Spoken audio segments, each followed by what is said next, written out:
사랑하는 시흥동산교회 성도 여러분, TGIF 행복한 금요일 아침입니다. 오늘은 TGIF 월십이 있는 날이죠. 8시에 교회 현장 예배로서 또 온라인 예배로 동시에 진행합니다.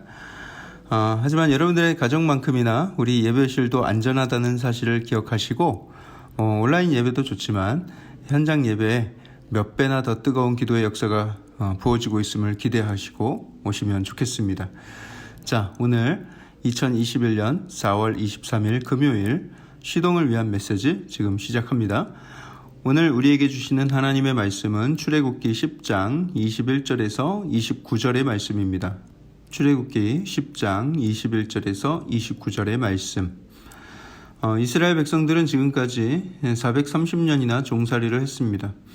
요셉이 총리로 있을 때 야곱의 가족들이 다 초청 이민을 갔던 것인데 당시만 해도 총리의 집안이었으니까 이들이 얼마나 극진한 대접을 받았겠습니까? 막 땅도 내어주고 말이죠. 그런데 이민자의 삶은 굉장히 고달픕니다. 기득권을 쥐고 있는 사람들을 넘어서기란 보통 어려운 일이 아니죠. 제가 이민자의 삶을 살아봐서 아는데 이민자로서 정말 성공한 사람은 한인신문에 실립니다. 자주 있고 흔한 일이면 뉴스거리가 아니겠죠. 이민자들끼리도 신기한 거예요. 야, 이민 와서 저렇게 되기가 쉽지 않은데 대단하다 하면서 말이죠. 그런데 그 총리였던 요셉이 죽고 또 그 애굽의 왕들이 바뀌고 그래서 점점 그 총리 요셉에 대한 기억은 희미해지고 그 이스라엘 백성들에 대한 어떤 그 존중감이 사라져가는 거예요.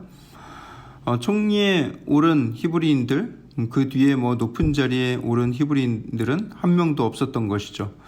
그래서 애굽인들은 히브리인들을 위에서 짓누르기 시작했고요. 어느덧 히브리인들은 노예로서 그 땅을 살아가게 된 것입니다. 게다가 인구가 크게 늘어나니까 애굽 사람들이 불안해했고 또 그들에게 아무 생각 못하도록 엄청난 노역을 부과시키는 것이죠. 자, 그 상황에서 이스라엘 백성들은 어떤 생각, 어떤 철학을 가지고 살았을까요? 그들이 하나님에 대한 자부심, 선택받은 민족이라는 자부심이 있었을까요? 그들은 그냥 노예 그 자체였습니다. 뼛속까지 노예인 거예요. 시키는 일만 하고 어떤 자주적인 생각을 할 능력이 아예 없는 상태였습니다. 창조적인 생각 전혀 그런 거 기대할 수 없는 그런 상황이었죠. 그런데 답답하지 않습니까? 하나님은 그런 노예 근성으로 가득한 민족을 데리고 무슨 거룩한 나라를 이루시겠는가? 그래서 하나님은 그들이 말로만 전해 들어왔던 아브라함의 하나님, 이삭의 하나님, 야곱의 하나님이 어떤 능력을 지닌 분인지를 직접 그들에게 보여주시고 각인시켜 주시는 과정을 지금 이루고 계십니다. 지금 이 10가지 재앙은 애굽의 각 우상들을 때려 부수는 작업을 하고 계신 거예요.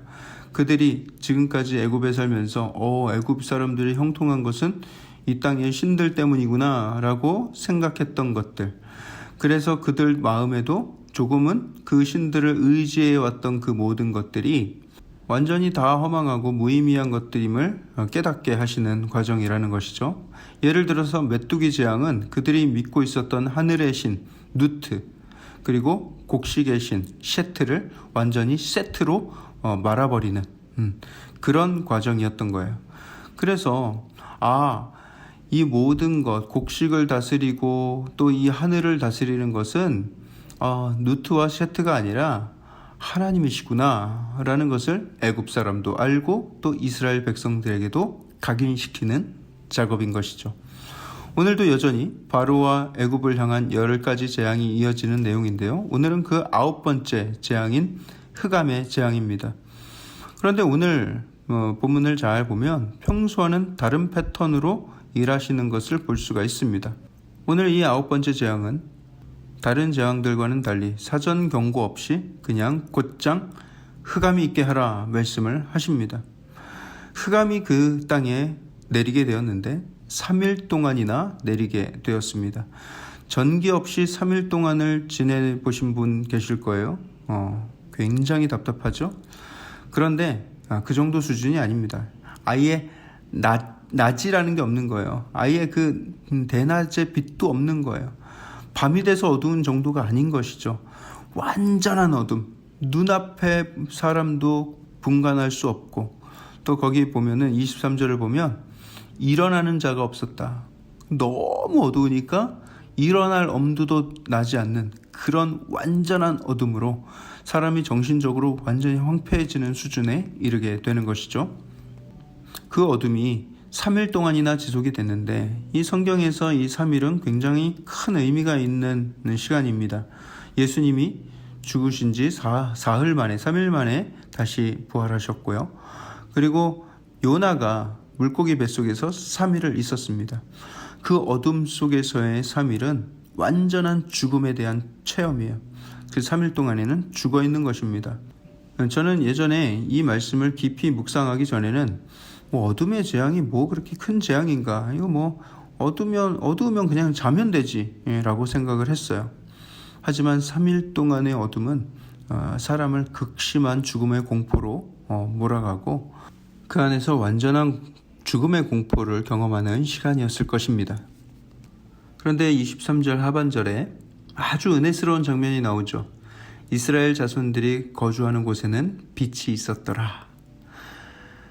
그 어둠 속에서도 하나님은 주의 백성들에게 빛을 허락하시고, 전혀 죽음과는 상관없는 그 생명의 빛으로 늘 비추고 계신 그 놀라운 은혜. 이게 얼마나 귀하고 복된 말씀입니까? 그때 바로가 다급하게 모세를 찾습니다.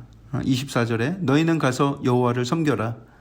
너희는 양과 소는 머물러 두고 너희 어린 것들은 너희와 함께 가라. 이렇게 이야기를 하는 거예요. 왜냐하면 지난 재앙 때 너희 가되 어린 아이들, 여자들 남겨두고 장정들만 가서 예배를 드려라, 제사를 드려라 이렇게 했거든요. 근데 그게 통하지 않으니까 그래, 그럼 어린애들 데려가되, 사람들 다 데려가되 양과 소는 두고 가라 이렇게 얘기를 하는 거예요. 아직도 상황 파악이 안 되고 교만한 상태이죠. 어제 제가 설명을 드렸지만 왜 양과 소를 데려가야 합니까? 제사를 지내기 위해서는 제물이 필요하고 양과 소가 그 제물로 쓰여지게 될 거예요. 그래서 꼭 반드시 그 양과 소를 몰고 같이 가야 하는 것이죠. 하지만 이런 어둠 속에서도 바로는 순종하기를 거절하고 끝까지 그 욕망을 붙들고 있는 것이죠. 이 욕망의 뿌리, 이 욕망의 섬유질이 끊어내기가 어렵습니다. 이 욕망의 뿌리가 한번 뿌리 내리면 나중에 이것을 거기에서 뽑아내려고 하면 죽을 것 같은 거예요.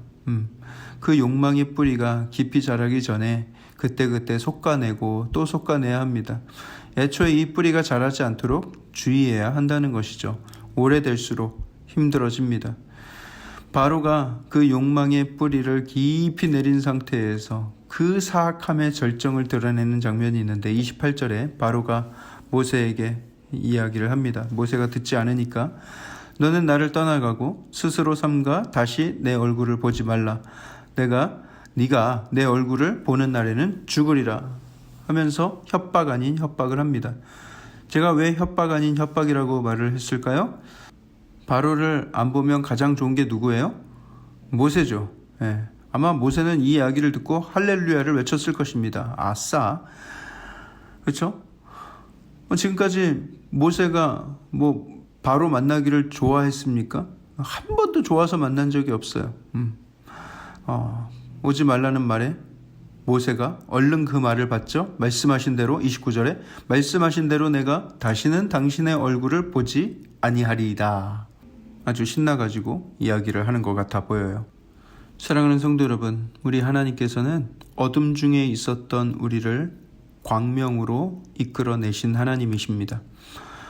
우리의 어두웠던 삶에 광명을 비춰주셨고, 우리로서는 도저히 받을 수 없는 그 은혜를 누리게 하셨습니다.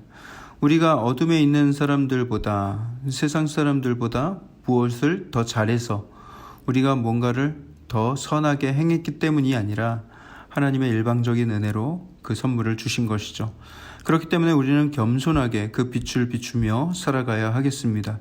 그 빛이 당장에 우리의 눈에 불편하고 그 빛이 적응이 잘 안 되고 눈이 부신다 하더라도 그 빛에 오랫동안 꾸준히 거하다 보면 우리의 영적인 눈이 그 빛에 적응하게 되고 더 많이 보고 더 큰 자유를 그 빛 안에서 누리게 될 것입니다.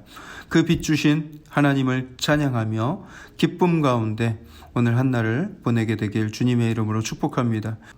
그리고 칠흑 같은 어둠이 비추는 이 세상 가운데 늘 빛의 자녀로서 어디서든 어딜 가든 빛으로서 살아가는 저와 여러분들 되길 주님의 이름으로 축복합니다. 기도하겠습니다. 사랑의 하나님, 흑암의 어둠이 얼마나 무서운 것인지를 오늘 말씀을 통해서 배웠습니다. 아버지, 그 흑암 가운데 있었던 우리의 삶을 하나님의 은혜로 빛으로 불러주시고 빛의 자녀가 되게 하시고 어딜 가든 주의 빛으로 살게 하시니 감사를 드립니다.